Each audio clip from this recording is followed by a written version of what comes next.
sebelum ada Velocity, TikTok, dan Devraja, berdiri sebuah kerajaan yang dipimpin oleh Raja Prabu Tapaabu. Purbasari berbararan mendekatlah. Matahari mulai condong ke barat. Begitu pula dengan masa kepemimpinan Ayahanda. Tubuh ini tak sekuat dulu untuk memikul beban mahkota kerajaan Pasir Batang. Ayahanda tak perlu risau. Ananda telah siap menerima dan menjaga kebanggaan istana ini. Ampun Ayahanda, siapapun yang Ayahanda pilih nanti, Ananda hanya bisa berharap kedamaian selalu menyertai kerajaan kita. Justru kerendahan hatimu yang membuatku tenang, Purbasari. Keputusanku sudah bulat. Kepemimpinan kerajaan akan kuserahkan kepadamu, Purbasari.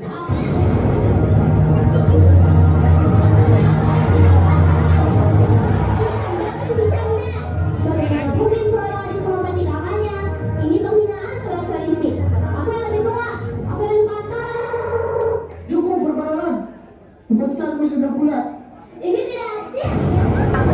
Tentu hal ini membuat putri sulungnya Purbahara merasa iri dan dengki terhadap adiknya. Betapa kesal hati Purbahara melihatnya. Bersama tunangannya yaitu Prabu Indrajaya, dia merencanakan sesuatu untuk merebut tahta dari Purbasari. Suruh berlawan ayahmu itu. Dia telah melanggar tradisi kerajaan ini. Sungguh tak pantas hal ini dilakukan oleh seorang raja. Aku sudah habis pikir, bagaimana bisa tentang kerajaan diserahkan pada Purbasari? Dari segi apapun, aku lebih baik daripada dia.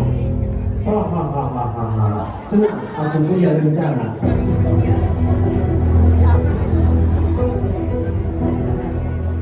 Mereka pun menemui seorang dukun sakti bernama Nyeronde untuk meminta sebuah ramuan untuknya.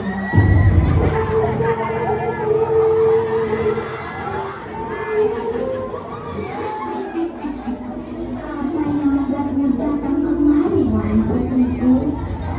Aku ingin meminta ramuan agar si Purbasari berlupa. Tentu putriku.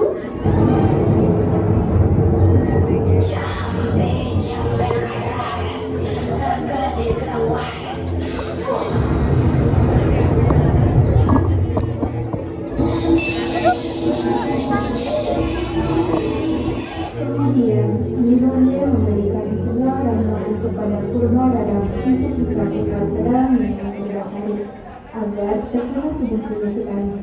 Purbahara lalu memberilah sekapuk emas kepada Nyeronde sebagai imbalan.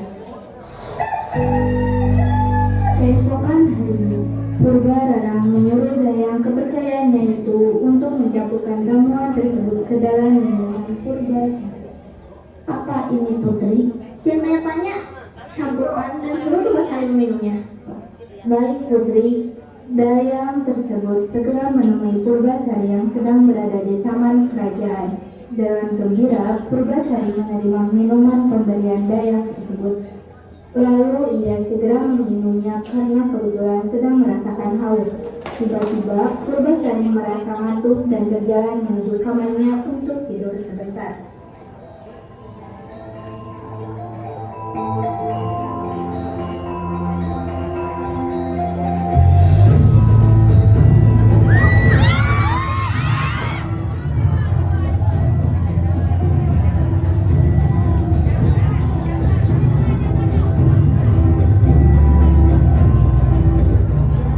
Ini minumannya tuanku.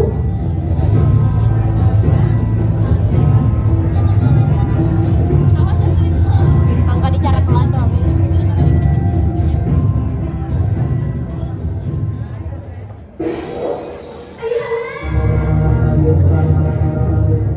Purbahara yang melihatnya dari kejauhan pun segera menghampiri Purbasari dan membawanya ke hadapan sang raja. Lalu dia pun mengadu kepada sang Prabu atas apa yang telah terjadi pada Purbasari. Ada apa ini? Akibat dari langgar tradisi yang selama ini kita jaga. Benarkah seperti itu? Lebih baik sekarang kita asingkan Purbasari ke suatu tempat.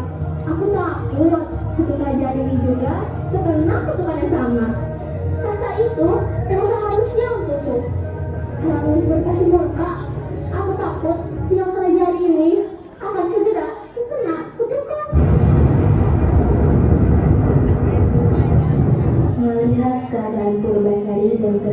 Oleh perkataan Purbarara, Sang Prabu akhirnya menyerahkan tahta kepada sang putri sulungnya. Uwa Bantara, antarkan Purbasari ke dalam hutan. Betul, antarkan dia sampai sejauh mungkin dari kerajaan ini. Baiklah, saya serahkan tahta ini kepada putri sulungku, Purbarara.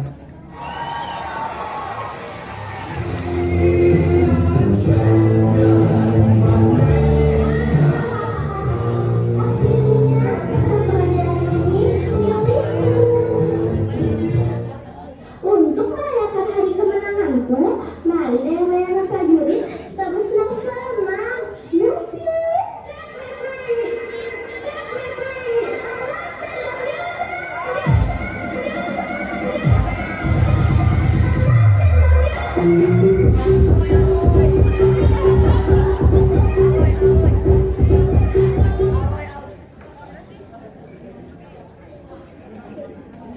Sementara itu, Uwa Bantara telah sampai di tengah hutan.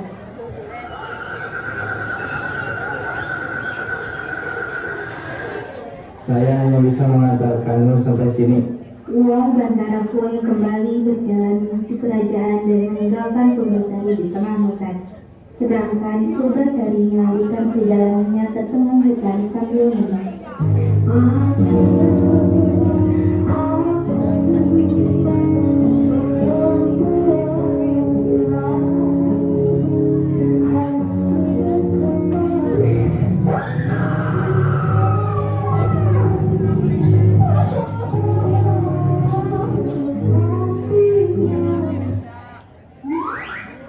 Ini semua tuh gak masuk akal.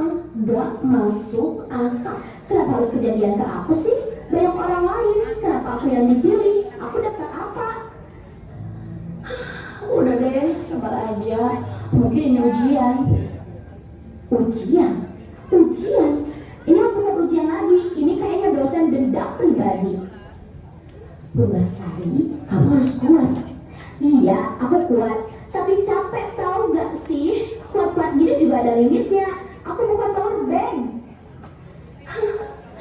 Gila ya aku ngomong sama diri sendiri. Debat lagi. Di saat Purbasari sedang ngomong sendiri, tiba-tiba ada Lutung yang menghampirinya.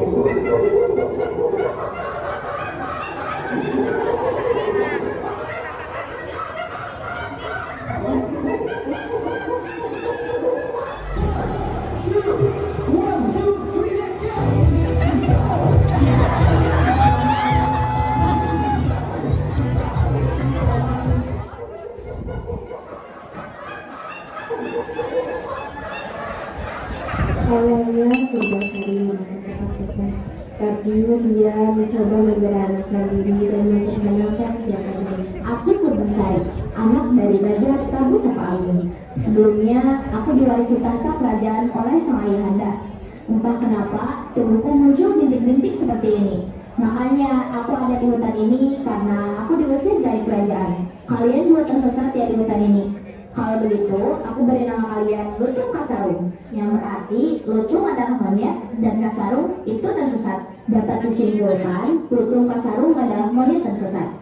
Setelah Purbasari menceritakan kisahnya kepada Lutung, Lutung merasa kasihan dan menuntun Purbasari ke sebuah gubuk yang ada di hutan. Semenjak hari itu, mereka menjadi teman sejati dan selalu main bersama. Pada suatu hari, Purbasari dan Lutung pergi ke hutan untuk mencari buah. Di tengah perjalanan, Purbasari dan Lutung menemukan sungai. Mereka rehat sejenak di sungai itu. Purbasari sangat sedih saat melihat wajahnya di aliran air sungai yang mengalir. Lutung yang melihat kesedihan Purbasari itu pun tidak tega. Ia memikirkan sebuah rencana dan meninggalkan Purbasari di tengah hutan sendirian. Lutung, kemana kamu? Atau mungkin kamu sudah balik ke gubuk terlebih dahulu? Ya sudah, aku pun akan pulang. Di samping itu, Lutung pergi ke kayangan. Ternyata rencana tersebut yaitu meminta saran kepada sang ibundanya. Kedatanganku ke sini ingin meminta bantuan untuk temanku Purbasari.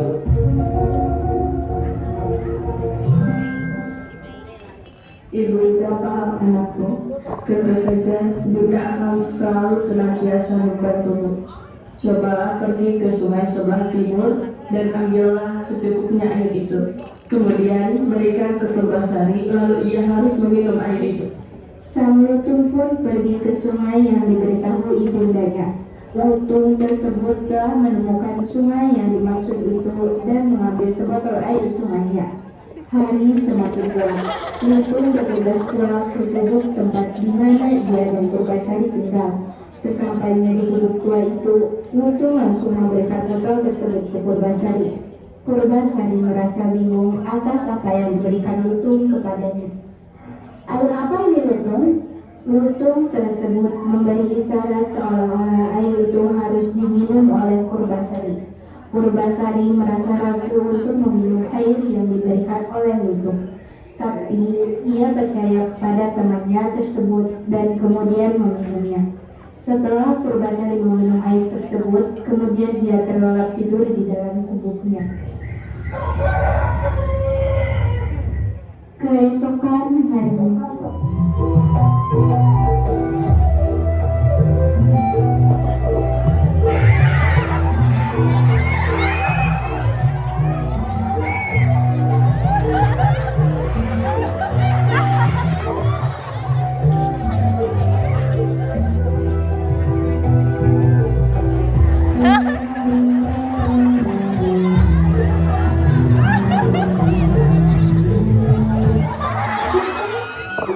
Di mana kamu?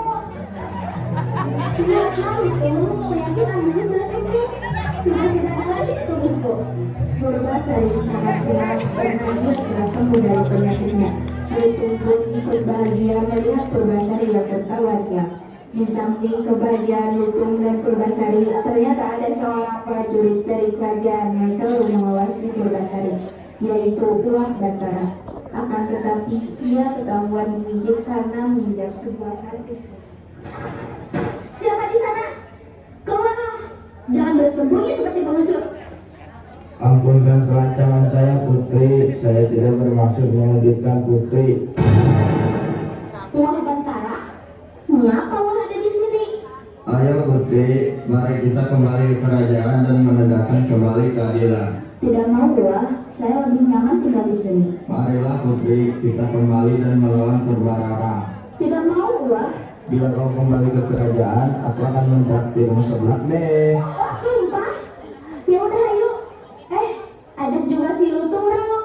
Ya udah, ayo.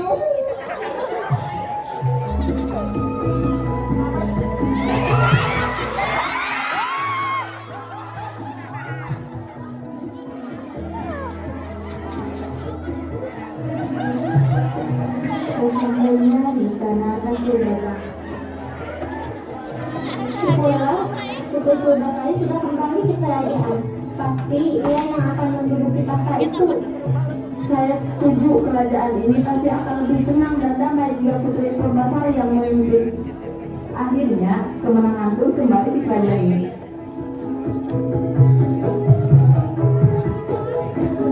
Purbarara terkejut dengan kepulangan sang adik.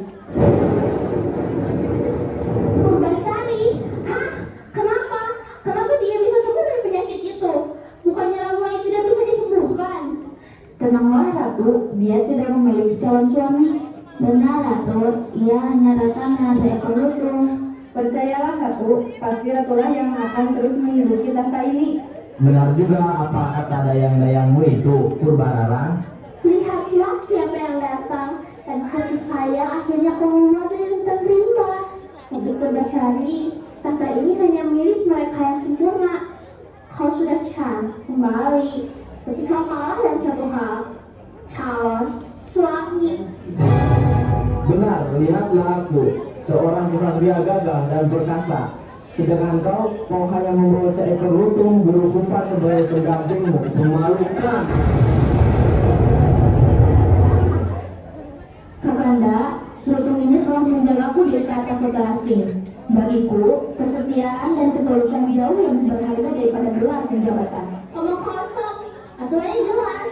Siapa yang memiliki calon suami yang tampan, dialah yang berhak menjadi ratu. Sekarang, tunjukkan padaku, mana satria milikmu? Apakah lutung itu yang akan mengandalkan mahkota? Lutung Kasarung mendekat ke arah Purbasari. Lalu lutung mulai bersemedi. Suara tuntun menggelegar di langit istana. Asap putih menyelimuti.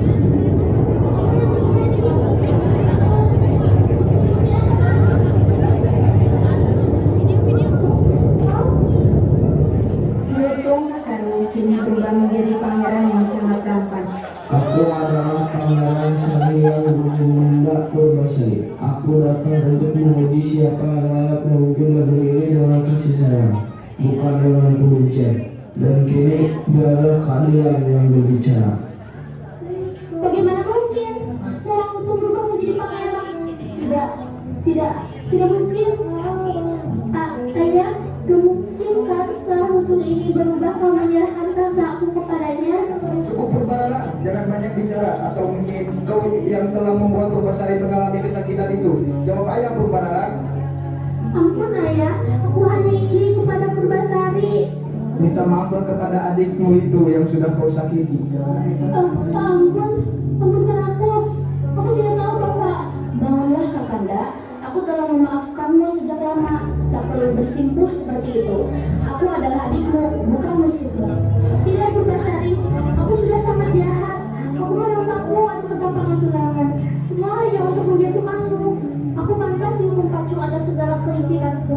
Hukum aku, Purbasari. Aku malu pada rakyat, malu pada dewata. Ketahuilah, Purbalarang, kecantikan rupa yang kau banggakan bisa pudar dalam sekejap. Namun kecantikan hati Purbasari lah yang membawa ketelur dan kayangan untuk melindunginya. Aku mengaku kalah, Purbasari. Kau yang berhak atas tahta ayahanda. Aku rela menjadi pelayanmu, asalkan kau memaafkan dosa-dosaku. Aku sudah memaafkanmu sejak lama, Kak. Tahta ini bukan milikku sendiri, tapi amanah untuk kita semua.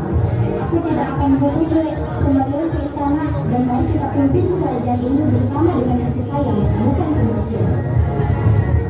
Kau tetap memaafkanku setelah semua yang kulakukan.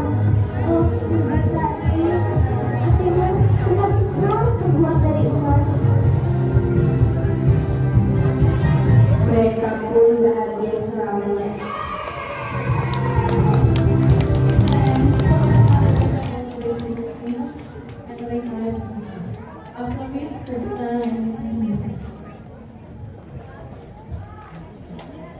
Purbasari dan become queen founded by Samyang Purnima Wonosubir and they live happily by ruling the kingdom.